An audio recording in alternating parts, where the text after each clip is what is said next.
Bonjour et bienvenue sur ce nouvel épisode. Avant tout, je tiens à préciser que je ne suis pas à la solde de Fabulous e-Bike, donc indépendant de contraintes en regard de mon évaluation du vélo que je mets à l'essai et qui m'a été gracieusement prêté par M. Diamantopoulos, propriétaire de la boutique et de la compagnie Fabulous e-Bike. Voici le Fabulous Trail Step Elite. Il est disponible en noir, en blanc, en argent, en bleu et en rouge Ferrari comme celui-ci. Ce vélo a des roues de 26 pouces avec des pneus de 2 pouces et quart de large, résistants aux crevaisons et éco-énergétiques pour une meilleure autonomie, surtout électrique. Il peut accommoder les personnes de 5 pieds 1 à 6 pieds 2, toujours selon le concepteur. Il est équipé d'un moteur roue de 48 volts, 750 watts, pouvant pousser des pointes jusqu'à 1000 watts. Mais pour demeurer dans la légalité de nos règles, il peut être bridé à 500 watts. Le vendeur se fera un plaisir de faire ce changement pour vous si vous le désirez. Il possède une batterie Samsung 48 volts, 20 ampères, pour une autonomie d'environ 100 km selon le niveau d'assistance choisi. Elle peut être rechargée sur le vélo ou être déposée pour une recharge à l'intérieur. Un chargeur de 3 ampères est inclus avec le vélo. On a un support grande capacité de 25 kg pour y accrocher des sacoches ou autres objets à transporter. Un plateau de pédalier avant de 52 dents, un pignon arrière de 8 vitesses de 11 à 32 dents, contrôlé par un dérailleur Shimano Acera et d'une manette style Rapid Fire sous le guidon côté droit. On a un écran couleur pouvant avoir 3 pages d'informations et la possibilité de programmer plusieurs options telles que le régulateur de vitesse, communément appelé Cruise Control. Toujours sur le guidon, côté gauche, on a l'interrupteur pour le phare avant et arrière, qui est du type spot Odell, ainsi qu'un interrupteur gauche et droit pour les clignotants. De plus, on a un petit bouton pour le klaxon. Plus à gauche, on a l'accélérateur de forme comme une gâchette qu'on utilise avec le pouce gauche. Des poignées ergonomiques pour éviter la pression sur les poignets et ces dernières sont recouvertes de cuir. La potence sans outil pour un ajustement en hauteur et l'angle du guidon, des freins à disque hydrauliques avant et arrière extrêmement puissants avec un minimum d'effort sur les leviers qui actionnent le freinage. Les leviers avant et arrière allument le feu de freinage arrière. Des garde-boue en métal au lieu de plastique. Suspension avant ajustable Mozo. Siège comportant une suspension sur sa tige. Des réflecteurs aux 2 roues, à l'avant sur le phare, à l'arrière, ainsi que sur les pédales. Les hauteurs usuelles pour le siège à vide, vers le sol, 36 pouces à 40 pouces. Une fois la personne assise, tout dépendamment de son poids, ces mesures peuvent passer de 34 à 38 pouces dû à la compression de la suspension de la selle. Un support de selle sans suspension est disponible pour abaisser la hauteur minimale à 32 pouces pour les personnes plus petites. Pour ce qui est des poignées, la hauteur au sol varie de 43 pouces à 46 pouces selon l'angle qu'on va lui donner lors de l'ajustement de la potence. Le poids total du vélo est de 64 livres, comprenant une batterie de 12 livres. Donc, le poids du vélo à vide sans la batterie est de 52 livres.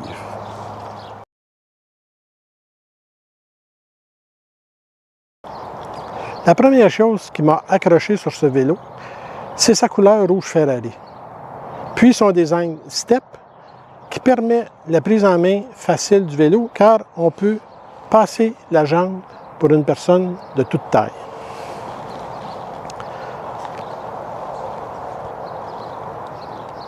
Autre chose, la puissance qui se fait sentir dès que l'on applique un niveau d'assistance. Ce vélo prend une allure de routière, pas une sportive, mais j'appellerais ça un touring. Car avec une position de conduite assez droite, selon les ajustements personnels du guidon par la potence et de la selle. J'ai poussé l'audace de rouler en 8e vitesse avec un niveau d'assistance 3. Un vent de face. J'aime mieux pas dire à quelle vitesse j'ai atteint. Disons que j'étais bien au-delà des vitesses permises dans une zone scolaire. C'est tout dire, par chance, la vitesse maximale peut être ajustée dans la console sur une certaine programmation. Advenant que quelqu'un d'autre que vous voudrait faire une balade avec le vélo et que vous ne voulez pas qu'il fasse d'excès de vitesse. Disons que la couleur rouge Ferrari lui va très bien. Si on revient au confort de roulement, c'est vraiment personnel. Chacun a sa physionomie. Il est vraiment important de bien ajuster son guidon avec la potence et aussi sa selle. Mais il ne faut pas oublier tous les contrôles. La gâchette pour les vitesses, l'écran, la console pour les feux, la console pour l'écran, tout ça c'est ajustable. Le vélo vient avec un petit kit d'outils. On peut dévisser une vis et replacer pour que tout soit à notre portée. Souvent, le contrôle de l'écran va être trop haut. On est mal à l'aise pour le travailler. Maintenant, les environnements où l'on peut utiliser ce type de vélo. J'ai essayé pas mal tous les types de surfaces. Sa force première, c'est certain, c'est l'asphalte sur les routes, les pistes cyclables. Mais les pistes en poussière de roche ou en petit gravier, aucun problème. Ça roule très bien avec ces pneus-là. Si on prend des sentiers où c'est que c'est sablonneux, il faut être prudent. Parce que les pneus peuvent être glissants. Ce n'est pas des pneus de fat bike ni des pneus de vélo de montagne.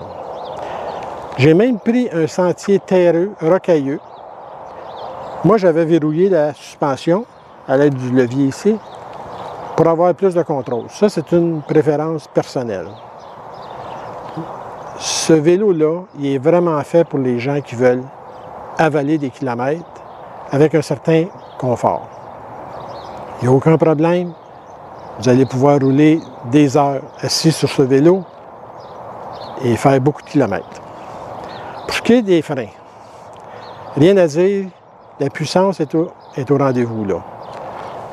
À utiliser simultanément le frein avant et le frein arrière. Parce qu'on n'a pas beaucoup de besoin d'effort sur les leviers pour que ça freine. Donc, surtout en freinage d'urgence, utiliser les deux freins en les contrôlant comme il faut. Pour éviter une perte de contrôle, puis ça pourrait même aller jusqu'à une possible culbute. Côté suspension, c'est correct. C'est une suspension qu'on peut ajuster. On peut la mettre plus ferme ou moins, tout dépendant de notre poids aussi, parce qu'on va sentir la butée qui va arriver assez vite si on ne met pas assez de pression. Quant à celle du siège, pour ma part, je ressentais souvent la butée du fond. Probablement qu'il y a un ajustement dans la tige, soit au bout avec un écrou, quelque chose, pour donner plus ou moins de pression. Je n'ai pas fait de recherche. Le vélo est juste en essai. Dans la documentation, le vélo est affiché qui peut convenir aux personnes de 5 pieds 1 à 6 pieds 4. Mais pour ce qui est des personnes de plus petite taille, 5 pieds 1, 5 pieds 2, 5 pieds 3, tout dépendant de la physionomie. Il y en a qui ont les jambes plus courtes. Je prends l'exemple de ma conjointe qui mesure 5 pieds 2, donc ça aurait dû être parfait. Mais dans son cas, elle a les jambes plus courtes. Ce qui faisait que la tige, au minimum, c'était la pointe de son pied qui était sur la pédale au plus bas. Donc pour elle, il faudrait vraiment prendre l'option de la tige de selle sans suspension qui va donner un 2 pouces plus bas. Ça serait super parfait, mais elle va perdre la suspension du siège. Il faudrait peut-être changer la selle avec une suspension sur la selle. Les améliorations souhaitées. Le feu arrière de freinage. Il est beau, il est clignotant, tout ça c'est parfait, mais à mon avis, c'est pas assez puissant. De jour, je vais vous le montrer, là. Quand on freine, là le temps est sombre, mais s'il fait soleil, on le voit à peu près pas. Donc, il y a des feux de freinage intelligents qui clignotent. Ils ont beaucoup de DEL. Et lorsqu'on freine, le clignotement s'arrête et le centre s'illumine avec d'autres DEL. C'est puissant, en plein soleil, comme le soir. Le poids du vélo. Là, il ne faut pas virer fou, comme on dit, là. Oui, c'est pesant. Pour un vélo électrique, il y en a qui vont vous dire « Ah, mon vélo pèse 54 livres. » Oui, 53 livres, 57 livres. Celui-là, il en pèse 64. Mais vous avez une batterie 48 volts de 20 ampères, puis un moteur 48 volts de 750 watts. C'est certain que c'est du poids supplémentaire, donc ça nous donne un vélo de 64 livres avec sa batterie. Ce que j'ai aimé aussi, c'est le type d'équipement qu'il y a sur le vélo. Les freins hydrauliques sont super. Le système de vitesse avec un dérailleur Shimano, modèle Acera, qui est quand même une gamme au-dessus. Ensuite de ça, les poignées ergonomiques recouvertes de cuir. Pas mal mieux que du caoutchouc. La finition du vélo, la qualité de peinture, les soudures, on voit que c'est vraiment bien fait. Ça nous donne pas juste l'impression d'un vélo solide, c'est un vélo qui est vraiment solide. Est-ce que je recommande le vélo? 100%. C'est pas parfait. Il y a des petites choses qui seraient améliorées. Mais, y en a-tu des vélos parfaits? Non pas. Côté prix, je vous défie de trouver des vélos exactement pareils, avec les mêmes composants, avec un service à Montréal, avec une place d'affaires à Montréal, un département des pièces à Montréal. Je vous défie de trouver ça au prix qui vend ces vélos. Comme je vous dis, je ne suis pas à la solde de Fabulous. Si d'autres compagnies veulent m'envoyer des vélos à essayer, je suis ouvert et je vais faire le même type d'évaluation. Donc, sur ce, je vous laisse. En attendant de créer une nouvelle vidéo, peut-être sur un autre modèle ou sur autre chose qui regarde le virage au vert. N'oubliez pas de vous abonner, cliquez sur la petite cloche pour ne rien manquer et on se revoit dans un futur très proche. Au revoir et merci.